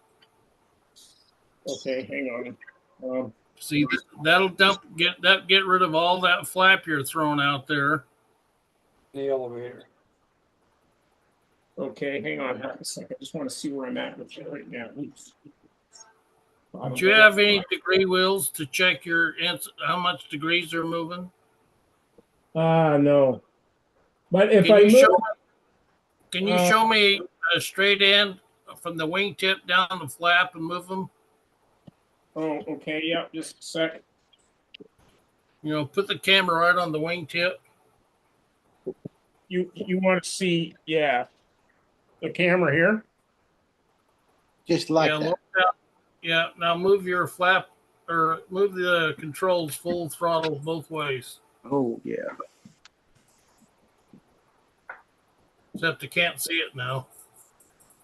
Go down with the camera. Down? Down with the camera. And point it up. Sorry, okay, more like this. There you There go. you go. I There you can't see- go. I'll call you. Well, it's gonna be That's a like lot of flap. 12 by the time I'm done. I can tell you right now, that's way too much flap. Okay, Okay. that's my problem then. Yep. I know there's something wrong, or I just can't figure it out, but that's probably it. I was wondering about that when I was flying on the weekend, so. Okay, I'm gonna put that under there. Let me just double check this, Okay, Elevate. while you're working on it, here's food for thought. If it feels heavy at the handle, you most likely have too much flap on most airplanes. okay. All right, now you Most said, Most Uh, airplanes that aren't very heavy don't need a lot of flap. And the okay, more flap you put in it, the more pressure it takes to turn it at the handle. so basically, it looks like I'm gonna have to move this rod down. Flat with them. Yes, that's a because- lot of elevator, awful lot of elevator. Mhm. Yeah, so I probably need to move it into the second hole from the bottom. Whatever it takes to get 7/8, like Gordy said. Okay, yeah, Yep. I'll do that. Once I get the other done, then I'll know for sure. You'll be better off, Sturt. I promise you. Okay, yeah, I've been kind of frustrated with that a little bit. 'Cause I'm going And if all else fails, get you a hot rock handle. a what? Hot rock handle. You know what a hot rock handle is? Easy No. adjust. Those are a good size to feel and adjust with at first. I can't get him. Yeah, this is why I showed you this. This is what I Yeah. got right now. Yeah, that's okay too. That's just a lot of overhang. So, Yep. okay, I still have a couple of hot rock handles, Joe. I got half a dozen of them out there. Yeah. D Hill was a handle specialist. I got lots of them to sell. The Brodak, Well, a lot of times I test. I was wearing the front of out where the cable is because they used them in combat and they really worked the Yes, plastic in the front. So when they get worn so big, I'd buy a new one. a lot of my airplanes, when I test fly airplanes, I use a hot rock style handle because I can adjust the neutral quick. And I can get my neutral Yep. feel the up and down to see if I've is that got like the a same combat? feel. Sorry, is that like a combat handle? No, No. The hot rock is the handle Hot made rock from, I'll made be back back. I'll be back. in 60s.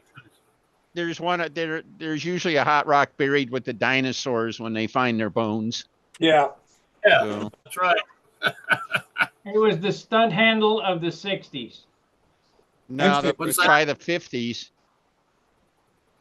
Yeah, they were in the And back in the 50s. A lot of people really It's either that or the you really. I think that ages you guys. You said a mouthful there. Yeah, you got to realize we're in our 80s now. Yeah, you're just getting started.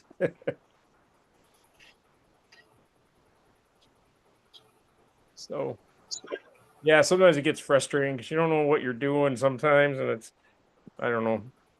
Well, Gordy's that's what we're here for. thing on that Pathfinder was when he laid that out, the idea was to have the controls really easy to finesse. Isn't that right, Gordy? Yep. Well, I feel I'm better at it because I don't know, I'm getting better at doing the maneuvers, but it's still, We, I feel like And- there's something not right. So well, in my opinion, your airplane's fighting you with the over control you got. yeah, Well, even if he changes the controls, it's not going to help being tail heavy. That's true. Hey, Yeah, You guys. but know, if he so- bounces it the way he says, he's going to be able to do is fly level. Hey, Yeah, guys, let's He's give Ed already Walker a saying chance to that, get in that here. that the airplane feels heavy. Making it more nose heavy isn't going to help him. Right. No, Hey, Ed, but get rid of the flaps. how's should it I going, get rid Ed? of the flaps? Get rid of the flap part and then see how it flies, and then go from there on the tail heavy thing. And Yeah. see if it's Yes. good or not. Because now this thing's, well, yeah, no, I guess that doesn't matter. This guy's got a pretty thin fuselage, but I don't think that Mhm. makes much difference, speak right? up. Joe, speak up. Can you make that big, Sparky? I think I might have something like that, but There you Dennis, go. this is a wooden one. I bet you a nickel Dennis has flown with wooden ones. I think I got one. have. It's plastic. Have one someplace. That's I've a never- wooden easy just right there. 4-inch No, spacing. I don't have a wooden Easy Just. I That's have the a little wooden copy of an It's a Easy wooden one. Just. Yeah, That's I the have little one, the, Joe. Yep, that's a little one. 4-inch. But they got a short overhang. They Yeah, feel good. Yeah. Feel good. I'm just saying to test fly an airplane, you got the same overhang. The dimensions are good. These are okay to test with, I think. Let's give Ed Wask a chance to get in here. Okay, thanks. Hey, everybody, how you doing? Good. Yeah, just wanted to get on. Almost forgot about coming in early. Glad to see it. Thank you very much. And Sparky, I did send you a email today. I know I want to thank you for that. Okay. My But, email yeah, client doesn't work for return messages, so I figured I'd wait and say thanks when you came on. Yeah, no problem. And I just wanted to come on in. Don't have much to say, but I'm a great listener. So appreciate everything. And that's all I got for now. Alrighty. Okay, guys, carry on.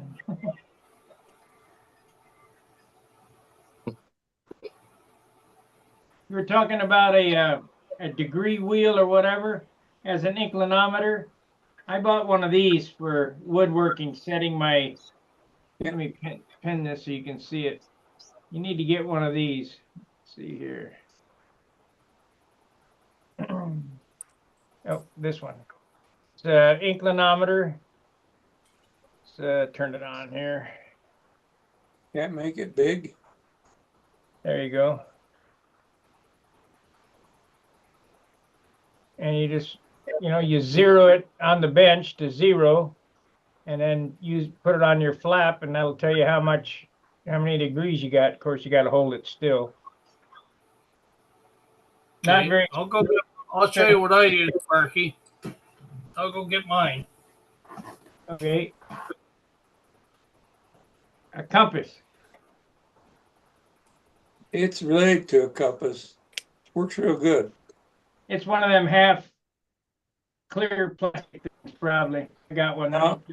No, it's a totally round 360-degree wheel. Oh, degree. I got a half a degree wheel.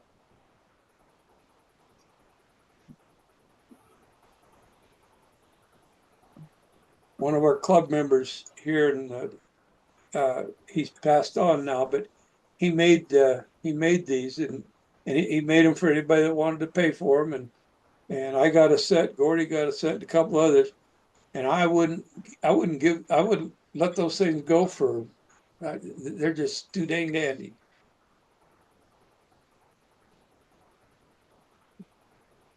A set is enough to, one for the flap, one for the elevator, so you can watch them both at the same time. That's right. I like this for cabinet making. I can put it on the blade of my saw, Oh, zero yeah. it, and lean the blade, and it'll tell you what degree it's at. But I That's use a good bomb use. filling. That's a real good use. Put it on the table, push the 0 button, you get it. This is 0. There you go, and then tilt it up. So it tells you. I can see where that would work for what we're trying to do here. You know, because I don't know how easy it would be to, somebody should take it up and make some more of these like Gordon and I've got though. They clip right onto your elevator and your flap. He'll show you when they get here. They're really cool. I ought to make a metal clip to clip on the flap, because this is magnetic, so that you Yeah. can clip it on the flap and magnet it to the thing, and then, you know, Yep. that's a good idea. Well, if you make one that fits on the elevator too, then you can just move it from one to the other, you know. Right. It'll just have to be a cup like that, and then Yeah. Well, wait till you see what's on this one. It's real simple. It's a little piece of spring steel. He must be having trouble. I should have gone and got mine. I know right where it's at. It's in the other room. I think he's coming.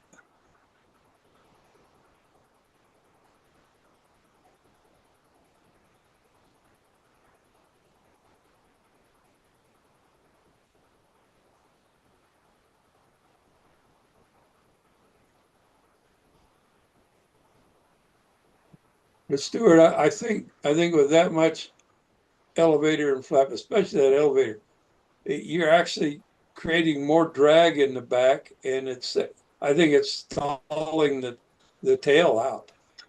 You know, it's just you lose efficiency of the elevator when it starts stalling. here he comes. Here he comes. Okay, guys. What happened? I have two. So one goes on the flap, one goes on the elevator. And they got these little wires that hang down. And this is 360 degrees. And it doesn't matter. Doesn't matter how the airplane's sitting on the bench. Can't see As it. long as you put the flaps. How about now? Yeah. Okay. See if we can get it closer. Not enough light in Faith. Yeah. Them are cool. Anyway, the scuttle wire hangs down with the weight on it.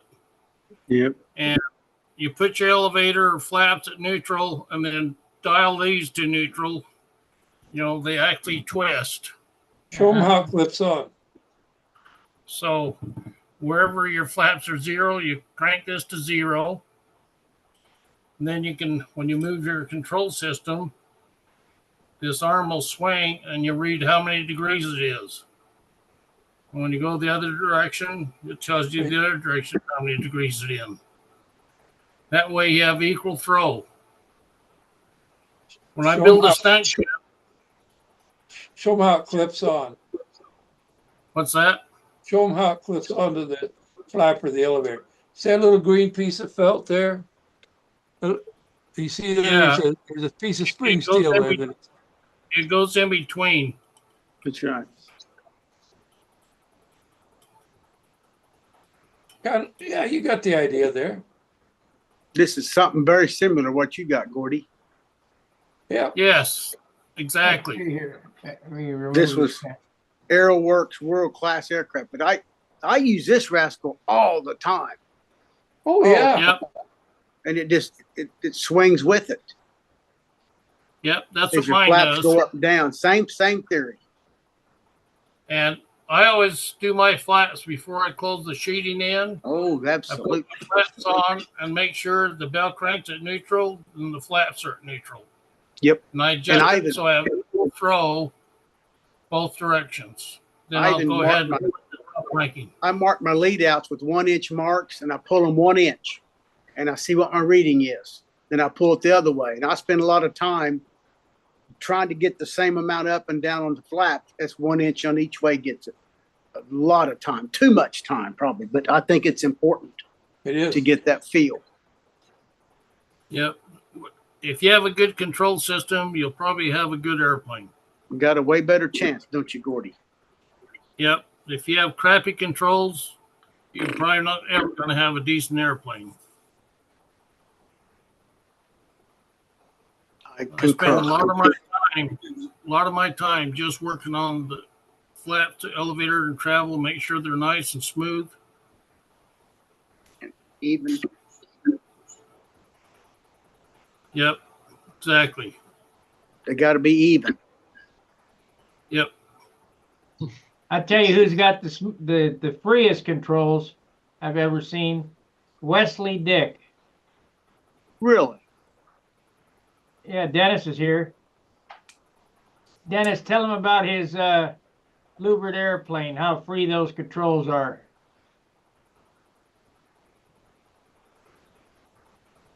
Can't hear you, Who's Dennis. Dennis, you're muted. There you Yeah, go. Wes's stuff, Sparky's exactly right. Wes spent a lot of time on, well, crap, he's a mechanical engineer, imagine that. So he spent a lot of time on lining up hinges and things like that. And even on a normal airplane, his controls have absolutely no resistance in them whatsoever. And then he built the, his slotted flap airplanes, which has a lot going on mechanically, and they're every bit as free as that. But yeah, Sparky's right. There's absolutely no friction in the control system, none You whatsoever. could fly it on one wire. Yeah.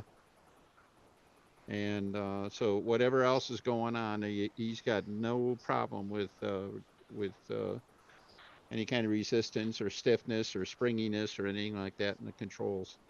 And Stuart, that is one area where with the really short elevator horn, what can happen is that you can lose a lot of mechanical advantage, especially on the upside where you're pushing on it. And I think that's why, even though you're trying to make the elevator go really fast, you might be losing it a little bit. So I think, where Gordy is going with that, basically, with the bounce the control the way he's talking about. And then if the airplane still feels like you're pulling too hard on it, try either shortening the overhang on the handle or making the handle taller, wider. Adjust the sensitivity with the handle.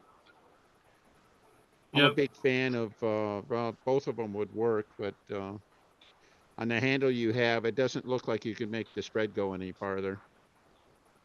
Sir, you're muted. You're muted, Stuart.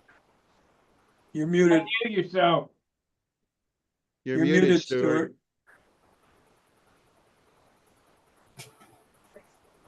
Go down to the little microphone and I click got it. on It was pushed over to the side. Yeah, I with the twister, it's got bigger horns on it, and I think that's where I noticed it seemed to turn good, but I thought something wasn't quite. I just could feel something wasn't right with the Pathfinder. So once I do this, I'm probably gonna be happy. Yeah. But I did have an airplane recently where I had a similar problem with it, and I had the thing all stacked up in there, and everything was working the way it was nominally the way it was supposed to, but it didn't seem to be working the way it was supposed to. All right, and I know. And actually, I ended up not changing the control ratio, but I extended the horns at both ends, so I had more mechanical advantage over the elevator, and that made a big difference. So. On your handle, it looked like you got the crossbar there suspended on some bolts. Shorten that up until you can just barely get your hand in there. Yep. Like put your hand Too in much there. overhang. Okay. Take shorten that up so you can get that bar like as close to your knuckles as you can. And I think like you'll see a big difference. You bet. Okay. That gives you power steering, Stuart.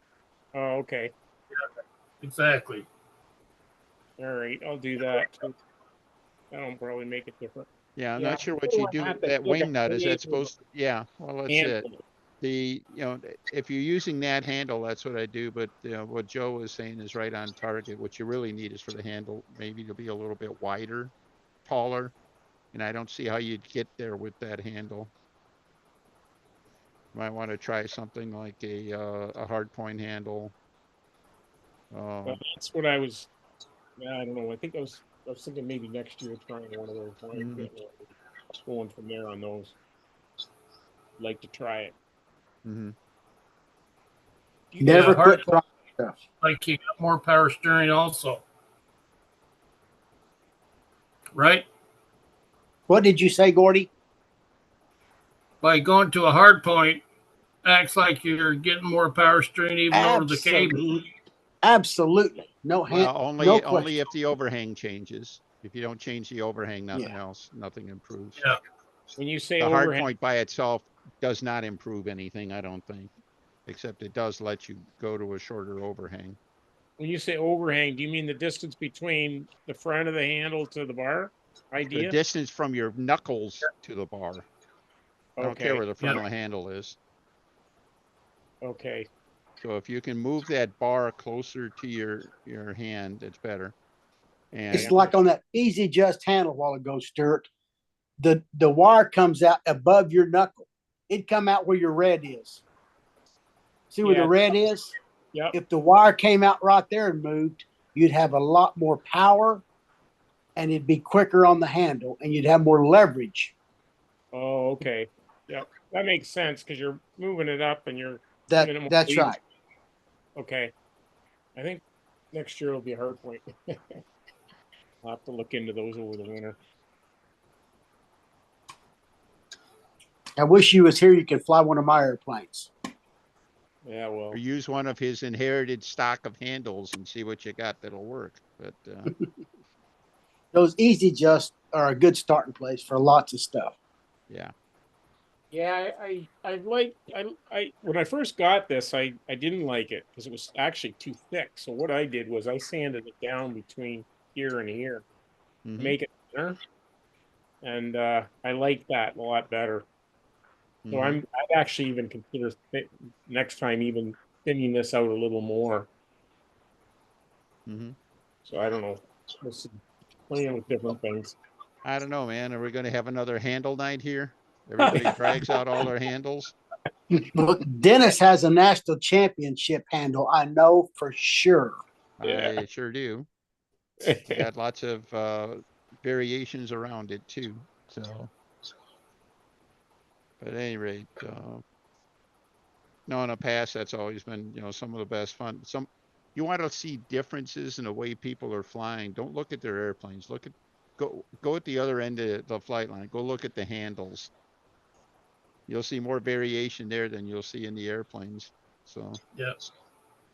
Oh, Yeah. we got Mike Lonke here. Let's let him in and say hello. Hey, Mike, what's going on? You're muted. Oh, I'm out here working on an RC float plane that we had a little accident with on the lake on Saturday. You drown it? Yeah, I did. Not Sam. It was me. So just cooked one of the servos is all. So I got to swap a servo out. That's it. And in other news, I no longer have an Axioma. I lost it. I lost it on Friday. Oh, Yep. I was out there practicing, and there was a mechanical failure of the flap horn, and it went straight in on an outside square. So completely destroyed. So I got this. I'm getting this out to fly tomorrow. This was Larry Robertson's Caravel from Louisville. It's got a PA 75 in it. I'm gonna go fly it and get it trimmed out. This will be my Nats plane since the Axioma is broken. Hold it up again, Mike. Let's see it.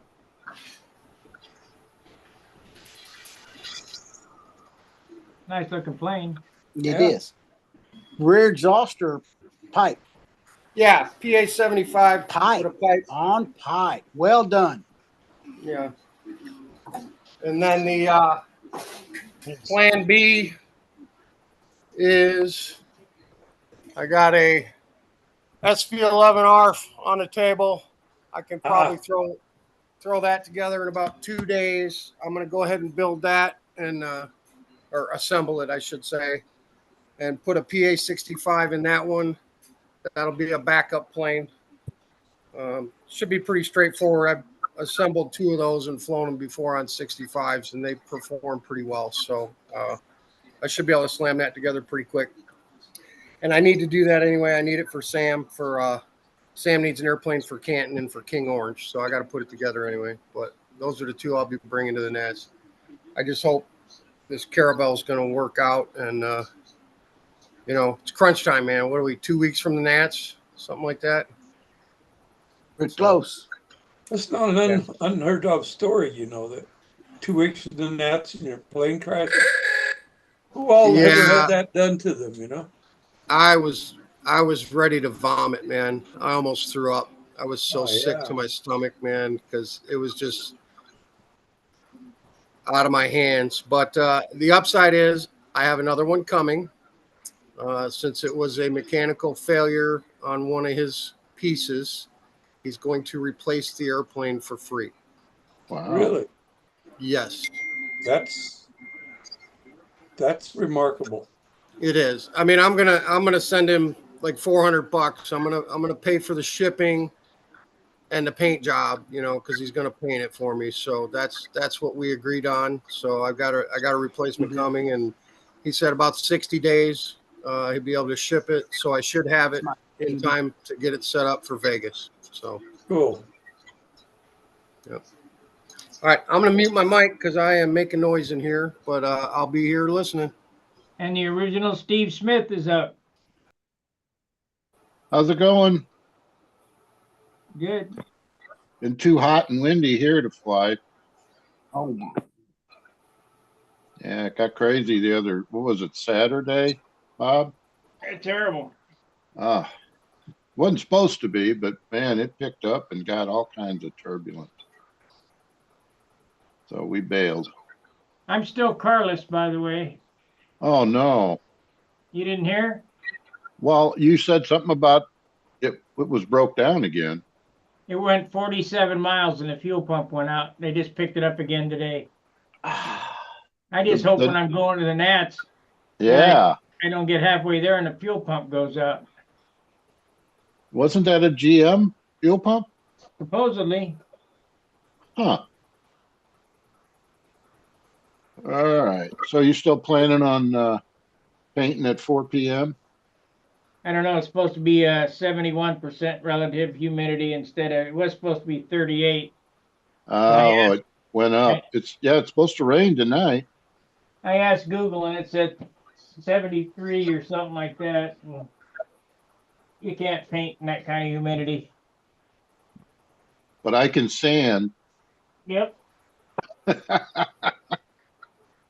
You can paint base clear, but you can't put a clear top coat on anything in that kind of city.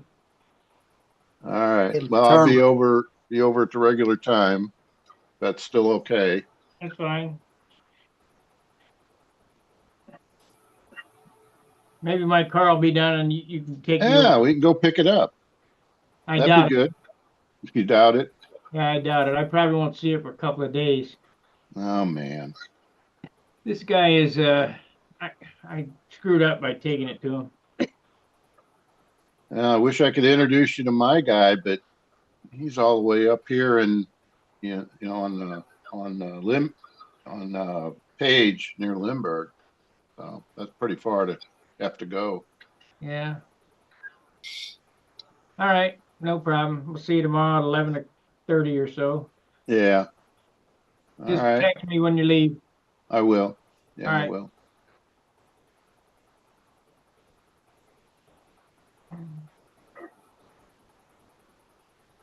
So what you been doing, Joe? Who, me? Yeah. Me, this Joe, I've been painting airplanes. Painting airplanes. If I knew how to do this, I'd show it to you. Yeah. Figure it out. Yeah, I'd like to see it.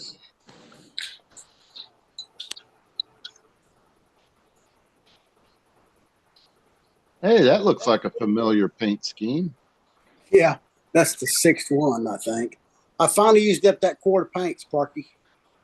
Thank God. But don't fear, I got another one. Oh, no. Don't fear, I bought another quart.